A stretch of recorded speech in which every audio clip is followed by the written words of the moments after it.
I said, guess who's back? Man, guess who's back? I said, guess who's back? What's going on, guys? It's Backchat TV, and I'm back with another video. Well, last night we saw a great matchup between unified champion Beterbiev and challenger Callum Smith. Good fight. It was an anticipated fight. I've always liked Callum Smith. First of all, I've always liked Beterbiev. Just his personality, his character.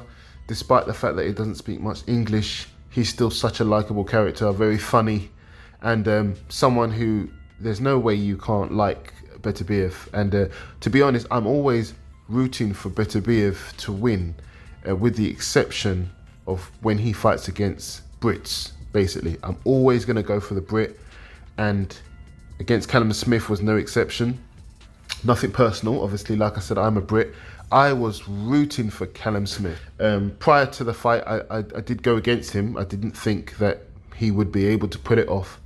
I looked at different ways that he could possibly do it. I saw little glimpses of ways that he could pull it off against Beterbiev, but it just wasn't enough for me to change my pick. And to be honest, what I saw in this fight was exactly what I predicted. I'm kind of upset that my prediction was correct in a way, because the reason why I'm saying that is I was hoping that Callum Smith, although he likes to fight close range and mid range, because he does generate a lot of power, I would have liked to seen him stick and move and have that back foot game. He can do it. I have seen him in, I think, 1 or 2 fights where he has done it. The majority of his fights, he fights close range because that's how he likes to fight. And it's just kind of like he's using 50% of his natural talents. You know, he's 6'3". I don't even know what his reach is, but it's a massive reach for the light heavyweight division. He's got to be, I'm not saying he needs to only be a fighter that can fight from distance. Not at all. That's not how he likes to fight.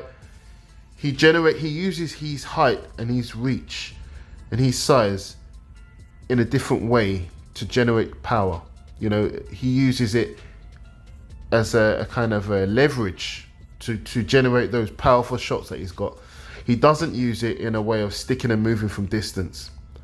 But I think that he hasn't needed to really use it up until now, apart from the loss to Canelo, obviously. But I think he should have been working on this. Because if he would have had a good stick and move game, he could have transitioned between the two. You know, certain times he comes in with his combinations, close range, where he likes to generate that power. And then when he is on the back foot, he can stick and move, weave against the ropes, clinch, reset. And he could have done that a few times to Beterbiev to break that momentum that Beterbiev was generating every time he was coming forward. But the problem is, and I knew this was going to be the problem before the fight, which was stopping me from going for Callum Smith, I haven't seen him box. I've seen him box, but I haven't seen him box on the back foot enough. I know he loves to come forward and be aggressive. I haven't really seen him been able to kind of use that back foot game enough to make me confident that he can stop the momentum of Beterbiev. What I thought would happen was that Beterbiev would come forward, throwing those short, sharp jabs that he does, well timed. Beterbiev is a master. He keeps everything very tight, very close to his head, very tight. The shots don't come looping until he's got you hurt. They come very straight.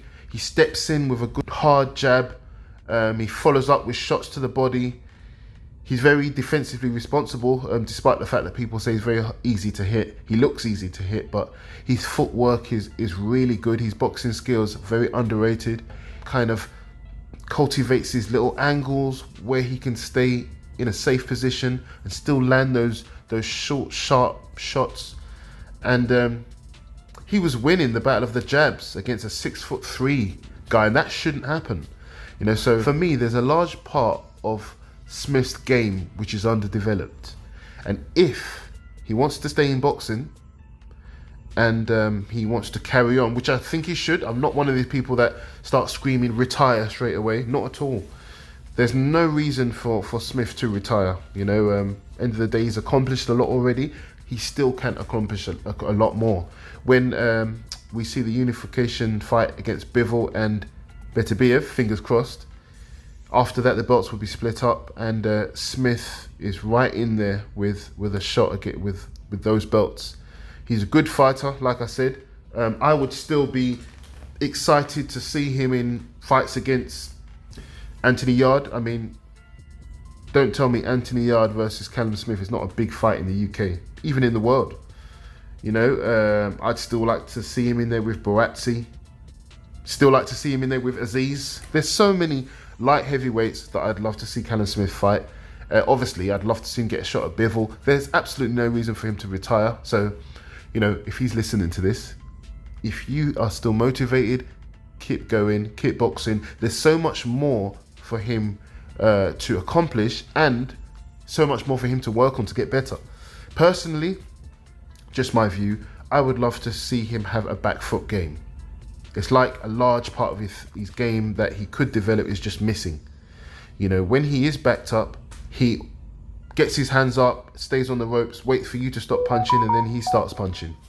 You know, and that's kind of against someone like Bivol and against someone like Beterbiev, they use that to just gain momentum against you, you know? So that's something I would like to see him do. I would like to see him stick that jab, move. I have seen some things that he's done that he's really developed. He never used to bob and weave before when he was on the back foot. You know, now he bobs and weaves, gets out of the way when he's not punching. I would like to see him clinch a lot more. He could have broken Beterbiev's rhythm by, you know, clinching when Beterbiev gets close. I would like to see him be a little bit more alert when it comes to blocking that jab. This is something I think Bivol will do to Beterbiev, which is going to make the fight look quite different. Bivol is really good at slipping and blocking jabs. He's very alert, and I feel like Callum Smith got hit with too many jabs. He got hit with too many. There was just too many times where he got the distance control wrong, and Beterbiev was right in front of him, but still elusive, and was able to hit him with those jabs. And those jabs started to pay dividends, because, you know, there's not a pity pat kind of jab from Beterbiev. You can't get hit by these jabs where you should be blocking.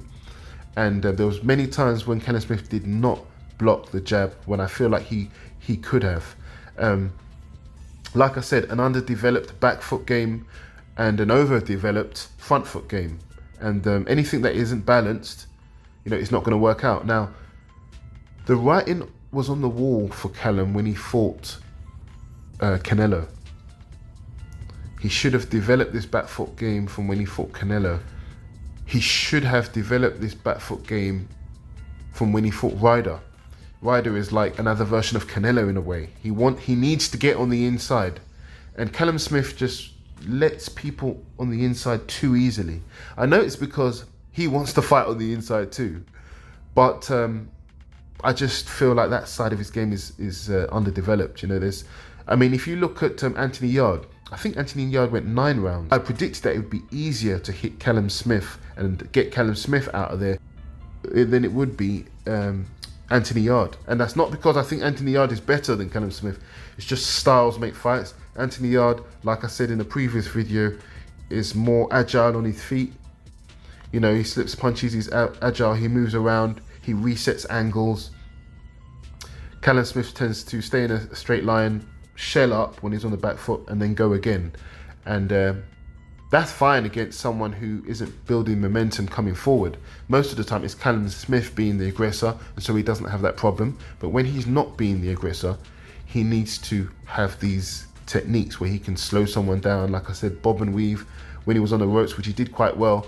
But there wasn't enough clinching. There wasn't enough fencing, pouring with the jab.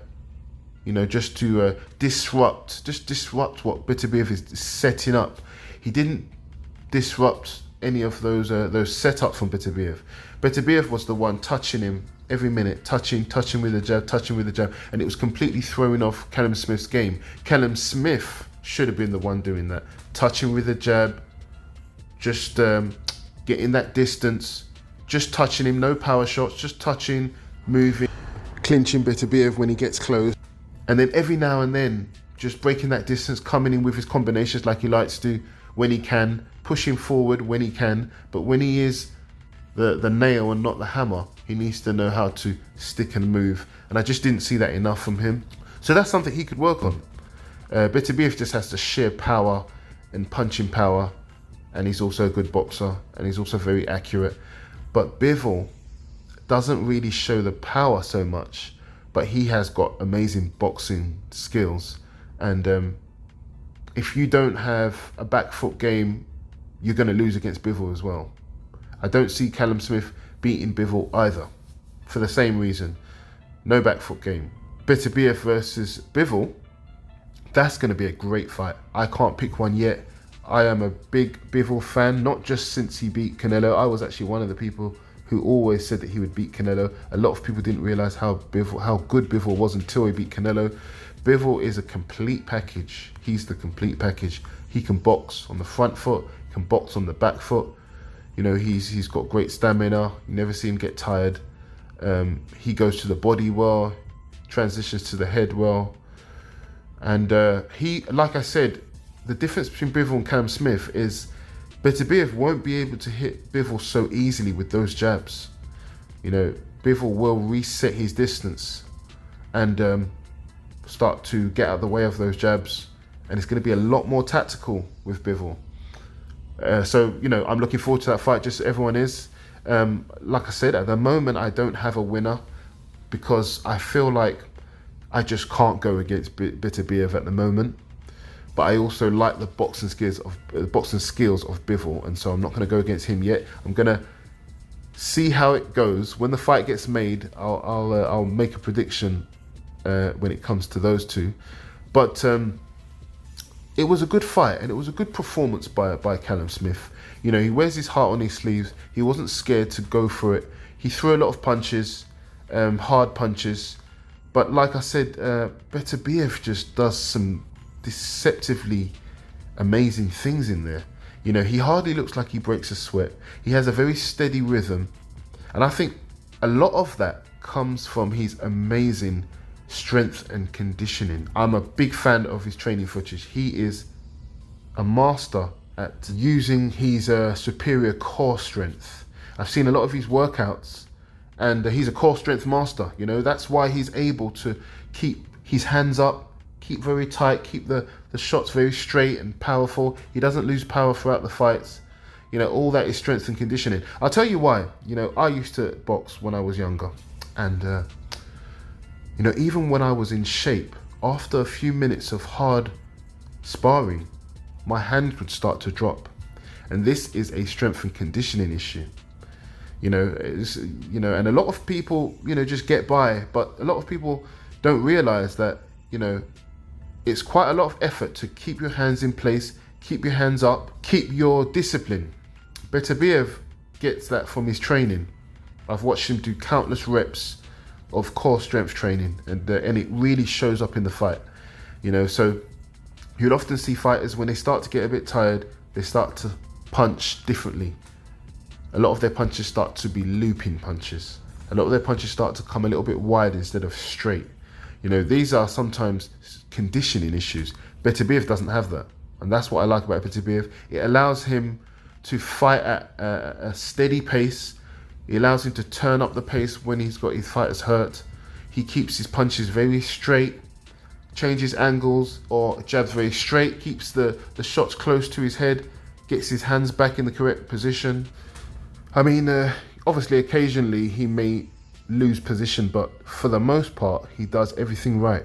Keeps position very good, keeps balance at all times. He's quite light on his feet for a heavy set guy, and he's got bricks in those hands. But I think what wins him the fight is discipline. He's very disciplined in camp, and it shows up in the fight.